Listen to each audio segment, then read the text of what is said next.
Është hera e tretë, edhe shpresoj të jetë e fundit, që unë marr fjalën në këtë sallë gjyqi. Kanë kaluar më shumë se 5 vite nga fillimi i këtij procesi gjyqësor. Këto 5 vite nuk kanë qenë të lehta për ne, po as të parëndësishme për historinë e vendit tim. Megjithatë, le të shërbej gjithë kjo si një mundësi dhe shans i mirë për drejtësinë. Pas gjithë këtyre viteve, ka edhe një element pozitiv. Shpresoj se trupi gjykues ta ketë pasur kohën e mjaftueshme për ta kuptuar se lufta jonë ishte e drejtë dhe se pretendimet e prokurorisë nuk qëndrojnë. Në fjalën time në këtë sallë në prill të vitit 2023, kur ky proces sapo kishte filluar, thash se po përballesha me një akt akuzë të pabazuar. Sot pas gjithë këtij rrugtimi, rrjedha e procesit me ka dhënë të drejtë. Akuzat ndaj nesh janë tërësisht të pabazuara dhe të padrejta. Unë nuk jam ngritur sot këtu ta mbroj veten time, sepse këtë gjë din më së miri dhe kanë bërë avokatët e mi. Nuk jam këtu as për t'ju treguar ju për drejtësinë, sepse ju dini më mirë se çdo kush atë. Unë sot jam këtu për të kërkuar nga ju që pikërisht ta ushtroni atë drejtësinë. Edhe pse kanë kaluar gati 3 vite nga fillimi i këtij procesi, prokuroria ka vazhduar të mbështetet në pretendime që nuk kanë bazë në të vërtetën dhe në një përpjekje të vazhdueshme për të njëllosur një luftë që në thelb ishte çlirimtare. Megjithëse prokuroria, që në fillim të paraqitjes së saj, të fjalës përfundimtare, deklaroi se nuk kërkon dënimin e shtabit përgjithshëm të UÇK-s, gjatë gjithë kohës që pati në dispozicion, shënjesër e saj ishte pikërisht shtabi përgjithshëm i UÇK-s, ushtria çlirimtare dhe në veçanti qëllimi i saj, që ishte pavarësia e Kosovës. Madje krijoi përshtypje sikur vetë pavarësia po trajtohej si një qëllim i përbashkët kriminal. Në përpjekje për ta ngarkuar me përgjegjësi shtabin e përgjithshëm të UÇK-s, prokuroria mbajti qëndrime akuzuese si, citoj, shtabi i përgjithshëm kërkonte pavarësinë. Apo me tutje, shtabi i përgjithshëm deklaroi se nuk do ta mbështeste autonominë. Mbyll citatin. Është e vështirë të kuptohet kundër kujt realisht është ngritur kjo akt akuzë. Kundër nesh me pretendime për veprime konkrete, apo kundër nesh sepse luftuam për pavarësinë e Kosovës. Kjo mbetet për të vlerësuar nga ju i nderuar trup gjykues. Po aq problematike është përpjekja e prokurorisë për ta ndarë shoqërinë e Kosovës në dysh. Në ata që ishin për pavarësi dhe në ata që ishin për autonomi. Sikur të donte që me çdo kusht të krijonte përçarje mes qytetarëve të Republikës Kosovës. Për ta ilustruar këtë, po parafrazoj atë që prokuroria deklaroi në paraqitjen e provave javën e kaluar. Citoj: Shtabi i përgjithshëm kërkonte pavarësinë e Kosovës, partitë politike që mbështesin autonominë konsideroheshin tradhtare.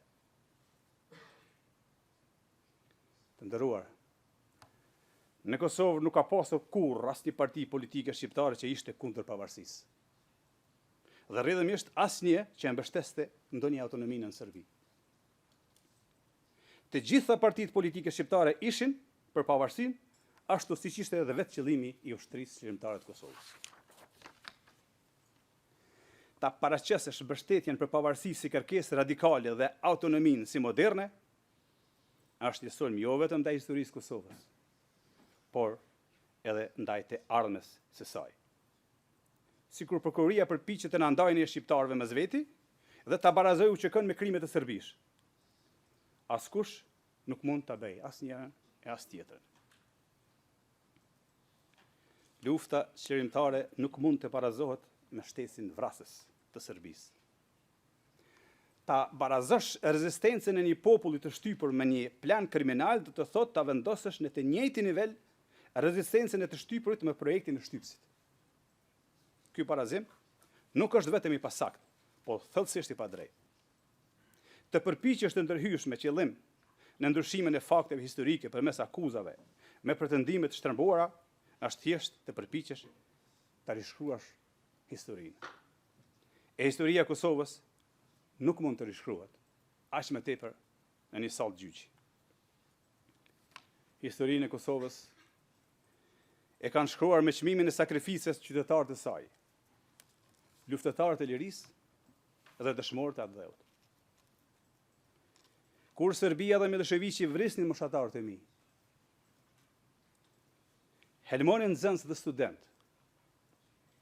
i largonin prindërit tanë nga puna, mbyllin shkolla e spitale, na ndiqnin për të na vrarë dhe zbatonin spastrim etnik e gjenocid, çfarë duhet bënim ne? Të mos reagonim? Serbia kur nuk fshehu qëllimin e saj ndaj shqiptarëve. Në këtë sallë gjyqi, dëgjuam dëshminë e generalit Clark, i cili gjatë një takimi që kishte pasur me kasapën e Ballkanit, aja kishte deklaruar hapur qëllimet e tij për shqiptarët. Ne edhe gjithë opinioni që e përcillte atë dëshmi dëgjuam generalin e NATO-s, teksa tha, citoj: Miloševiqi më tha se e dim se si të sillemi me shqiptarët. Duhet vrarë të gjithë. Edhe ne e dinim këtë, sepse Serbia kur nuk e fshihte qëllimin e saj ndaj shqiptarëve. Prandaj pyes sërish, çfarë duhej të bënim ne? Ta prisnim radhën për të vrarë, apo të iknim nga vendi dhe shtëpitë tona? Asnjërin dhe as tjetrën. Prandaj duhej të rezistonim. Prandaj unë besoja se Kosova kishte nevojë për vetë mbrojtje. Kishte nevojë për njerëz të gatshëm ta jepnin edhe jetën për vendin e tyre. Kishte nevojë për dikë si që ishte Adem Jashari dhe ushtria shqiptare e Kosovës. Prandaj unë ju bashkova Adem Jasharit. Ushtria shqiptare e Kosovës nuk u krijuan nga dëshira, por nga nevoja. Ishte reagim ndaj dhunës sistematike dhe mohimit të dinjitetit. Nuk ishte aventurë, ishte mbijetesë. Të nderuar, unë isha pjesë e një ushtrie vullnetare. 100% vullnetare. E përbërë nga civil, mësues, student, bujq, punëtor, prindër. Njerëz që u detyruan t'i marrin armet sepse nuk kishin rrugë tjetër.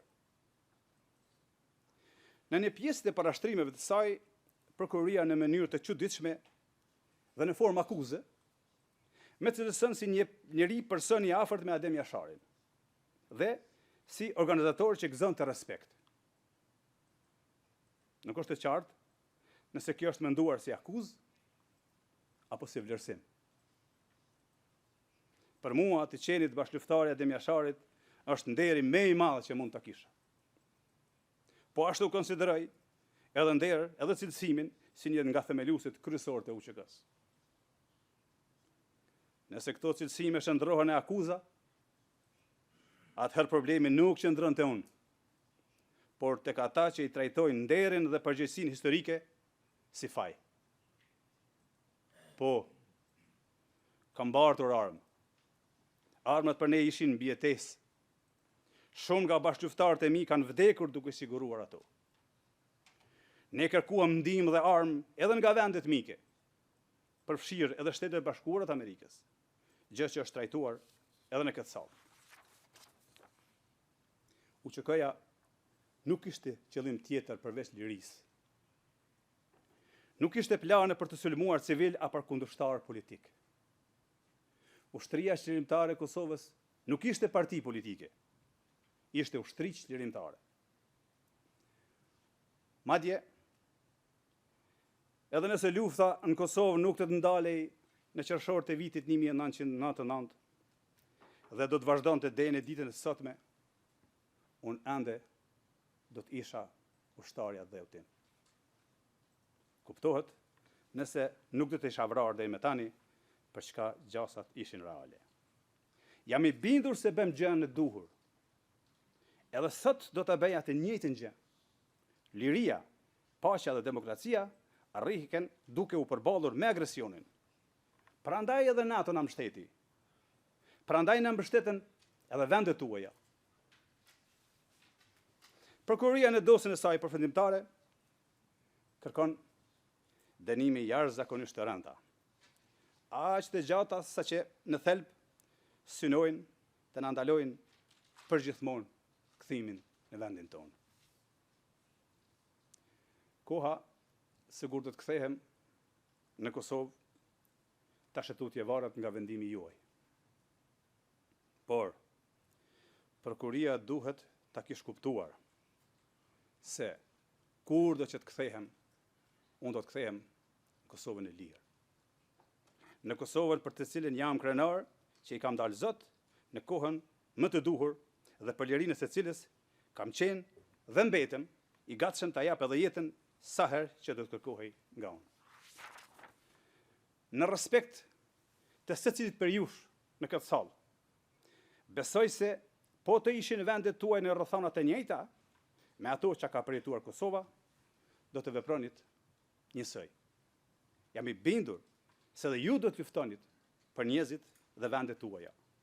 Ashtu siç kanë bërë paraardhësit tuaj, para se vendet tuaja të bëheshin të lira e demokratike. Gjatë luftës ndodhin shumë gjëra. Ka kaos, frikë, veprime individuale dhe dhimbje të akumuluar nga vitet e të tëra me shtypje. Lufta gjithmonë le pasoja dhe viktimat e saj. Pikërisht, këto viktima kanë nevojë për drejtësi të mbështetur mbi të vërtetën. Sepse drejtësia që nuk mbështetet në të vërtetën I lëndon viktimat për herë të dytë dhe shkatron vetë qëllimin e saj. Pas gjithë asaj që dëgjuam nga palët gjatë këtyre viteve, kërkesa ime është e thjeshtë. Që vendimi të mbështetet vetëm në ato që është provuar, jo në ato që është sugjeruar. Në fakte, e jo në hamendje. Në ligje, e jo në përshtypje. Jam besim plot se drejtësia dhe vetëm drejtësia do të na kthej na dhe neve që jemi këtu të akuzuar. Në fund, dëshiroj t'i falenderoj ekipet tona të mbrojtjes dhe në veçanti ekipin tim të udhëhequr nga Jeffrey Roberts për angazhimin profesional në mbrojtjen time, në mbrojtje të së drejtës dhe mbi të gjitha në mbrojtje të luftës sonë të drejtë. Por mbi të gjitha, I falenderoj bashkëqytetarët tanë që besojnë në pafajësinë tonë. Mbështetja tyre ka bërë që prangat që me kanë rënduar të mos I ndjej si barr. Veçanërisht kur ato prangat tani më nuk I rëndojnë Kosovës. Ashtu siç kanë rënduar gjatë gjithë kohës sa ishte në nënpushtimin e egër të Serbisë. Thuhet se njerëzit që bëjnë diçka të mirë për atë dhëvën e tyre janë njerëz me fat. Duket se unë jam njëri prej tyre. Faleminderit.